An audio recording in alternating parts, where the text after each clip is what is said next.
Doctor, ನಾವು ಮಾತನಾಡ್ತಾ ಇದ್ವಿ ಈ ಮೊಬೈಲ್ ಬಳಕೆ ಮಾಡೋದ್ರಿಂದ ಯಾವೆಲ್ಲ ದುಷ್ಪರಿಣಾಮಗಳಿದೆ ಅಂತ. ಈಗ ರೀಸೆಂಟಾಗಿ ಒಂದು ಯುವತಿ ಸಾವನ್ನಪ್ಪಿದ್ಲು.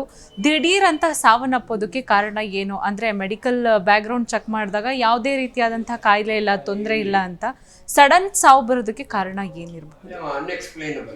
ನಮಗೆ ಭಾಳ ಹಳೆ ಕಾಯಿಲೆ ಇದು. ಸ್ಟ್ರೋಕ್ ಅನ್ನೋದು ಆಕ್ಚುಲಿ ಥರ್ಡ್ ಮೋಸ್ಟ್ ಡೇಂಜರಸ್ ಕಾಯಿಲೆ ಹ್ಯೂಮನ್ ಬೀಯಿಂಗ್ಸ್ನಲ್ಲಿ ಸತ್ತೋಗ್ಲಿಕ್ಕೆ. ಲಕ್ವ ಹೊಡೆಯೋದು ಅನ್ನೋರು ಹಳ್ಳಿಗಳ ಕಡೆ, ಲಕ್ವ ಹೊಡೆದು ಸ್ಪಾಟ್ ಡೆತ್ ಆಗಿಬಿಡೋರು. ಅನ್ಫಾರ್ಚುನೇಟ್ಲಿ ನಮ್ಮೂರು ಕೆರೆ ಏರಿ ಮೇಲೆ ನಾವು ಚಿಕ್ಕ ಹುಡುಗರಾಗಿದ್ದಾಗ ರಾಮಣ್ಣನ ಲಕ್ವ ಹೊಡೆದು ಸತ್ತೋಗ್ಬಿಟ್ಟ ಅನ್ನೋರು. ಹೌದು, ಇದು ಮೇಯ್ನ್ ಕಾರಣ ಆ ರಕ್ತನಾಳ ಒಡೆದೋಗೋದಕ್ಕೆ. ಈ ಹುಡುಗಿಗೆ ಏನೂ ಕಾರಣ ಇಲ್ಲ.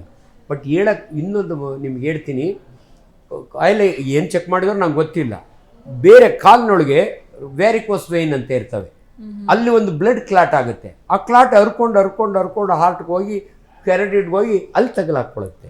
ಇದನ್ನು ಎಂಬಾಲಿಕ್ ಫೆನಾಮಿನಾ ಅಂತೀವಿ ನಾವು. ಅದಕ್ಕೆ ಹಾರ್ಟ್ ಚೆಕ್ ಮಾಡ್ತೀವಿ ನಾವು ಸ್ಟ್ರೋಕ್ ಆದಾಗೆ. ನನಗೆ 2 ದಿನ ಕಾರ್ಡಿಯಾಕ್ ಮಾನಿಟರ್ ಹಾಕಿದ್ರು. ಏನಾದರೂ ಫಿಬ್ರಿಲೇಷನ್, ಹೃದಯ ಪರ್ ಅಂದರೆ ಅದರೊಳಗಿರೋ ಒಂದು ಸ್ಮಾಲ್ ಕಾರ್ಟ್ ಡಿಸ್ಚಾರ್ಜ್ ಆಗುತ್ತೆ, ರಕ್ತನಾಳದೊಳಗೆ ಹೋಗುತ್ತೆ. ಮೋಸ್ಟ್ಲಿ ಏನೋ ಒಂದು ರೀಸನ್ ಇರಲೇಬೇಕು. ಸೊ ಹಂಗೆ ಸಡನ್ನಾಗಿ ಸಾಯಲಿಕ್ಕೆ ಎಲ್ಲೋ ಬೇರೆ ಕಡೆಯಿಂದ ಥ್ರಾಂಬೈ ಬಂದಿದೆ ಆ ಹುಡುಗಿಗೆ. ಪೋಸ್ಟ್ ಮಾರ್ಟಮ್ ಮಾಡಿದ್ರೇ ಗೊತ್ತಾಗೋದು. ಈ ಸ್ಟ್ರೋಕಲ್ಲಿ ಭಾಳ ಇಂಪಾರ್ಟೆಂಟ್, ಮೊಬೈಲ್ ಒಂದು ನೆಪ ಮಾತ್ರ ಅಷ್ಟೇ. ಸ್ಟ್ರೋಕ್ ಬಗ್ಗೆ ದಯವಿಟ್ಟು ತುಂಬ ಜನ ಸ್ಟ್ರೋಕ್ ಆದಾಗ ಎಲ್ಲಿ ಹೋಗ್ಬೇಕು ಡಾಕ್ಟ್ರೆ ಅಂತ ನಮ್ಮನ್ನು ಕೇಳ್ತಾರೆ. ಪಲಮನೇರ್ಗೆ ಹೋಗ್ಬೇಕಾ? ಯಾಕಂದ್ರೆ ತುಂಬ ಜನ ಪಲಮನೇರ್ಗೆ ಹೋಗ್ತಾರೆ. ಅಥವಾ ಪಾರಿವಾಳ ಟ್ರೀಟ್ಮೆಂಟ್ಗೆ ಹೋಗ್ಬೇಕಾ ಚನ್ನಪಟ್ಟಣಕ್ಕೆ? ಆಮೇಲೆ ಹಂಬಲ್ ರಿಕ್ವೆಸ್ಟ್ ಎಲ್ಲ ಜನಗಳಲ್ಲಿ ಒಬ್ಬ ವೈದ್ಯನಾಗಿ, ದಯವಿಟ್ಟು ಸ್ಟ್ರೋಕ್ ಆದಾಗೆ ನೀವು ನಿಯರೆಸ್ಟ್ ಡಾಕ್ಟ್ರ್, ಅದರೊಳಗಾಗಿ ನಿಮ್ಯಾನ್ಸ್ ನ್ಯೂರೋ ಸೆಂಟ್ರಿಗೆ ಯಾಕೆ ಗೊತ್ತಮ್ಮ, ವಿತಿನ್ 24 hours ಹೋದರೆ ಆ ಕ್ಲಾಟ್ನ ಡಿಸಾಲ್ವ್ ಮಾಡೋಂಥ ಡ್ರಗ್ಸ್ ಇದ್ದಾವೆ.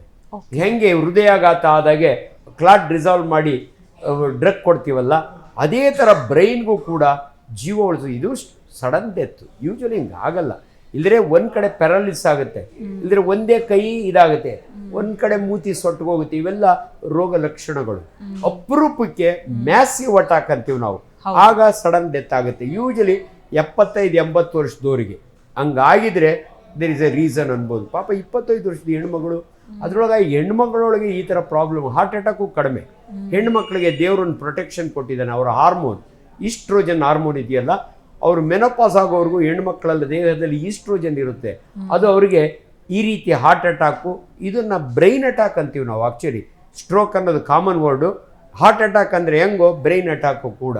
ಬಟ್ ಈ ಹುಡುಗಿಗೆ ಯಾಕೆ ಹಂಗಾಯ್ತೋ ಗೊತ್ತಿಲ್ಲ. ಅದು ಪೋಸ್ಟ್ ಮಾರ್ಟಮ್ ಮಾಡಿದ್ರೇ ಗೊತ್ತಾಗಲ್ಲ. ನಮ್ಮ ಮೆಡಿಕಲ್ ರೀಸನ್ನು ಮಲ್ಟಿಪಲ್ ಎಲ್ಲೆಲ್ಲಿಂದ ಬರ್ತವೆ, ಕಾಲಿಂದ ಬರುತ್ತಮ್ಮ.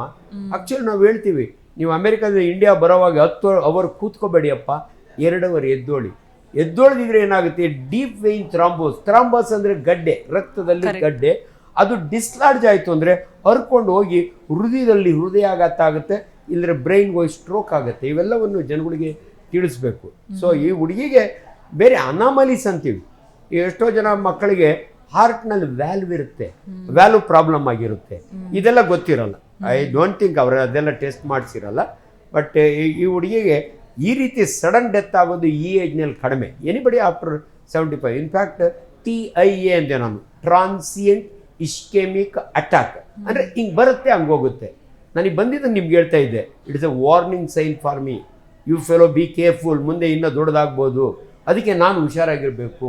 ಇವೆಲ್ಲ ಜನಗಳಿಗೂ ಅರ್ಥ ಆಗಬೇಕು. ನಿಮ್ಮ ಮನೆಗೆ ಯಾರಿಗಾದರೂ ಹಂಗಾಗಿ ರಿಕವರಿ ಆಗಿದ್ರೆ ಎಲ್ಲ ಟೆಸ್ಟ್ಗಳು ಮಾಡಿ. And such A wonderful drug ಅಮ್ಮ, ಸಿಂಪಲ್ ಎಕೋಸ್ಪ್ರಿನ್, ಆಸ್ಪಿರಿನ್ ಮಾತ್ರೆ ಅಂತೀವಿ ನಾವು.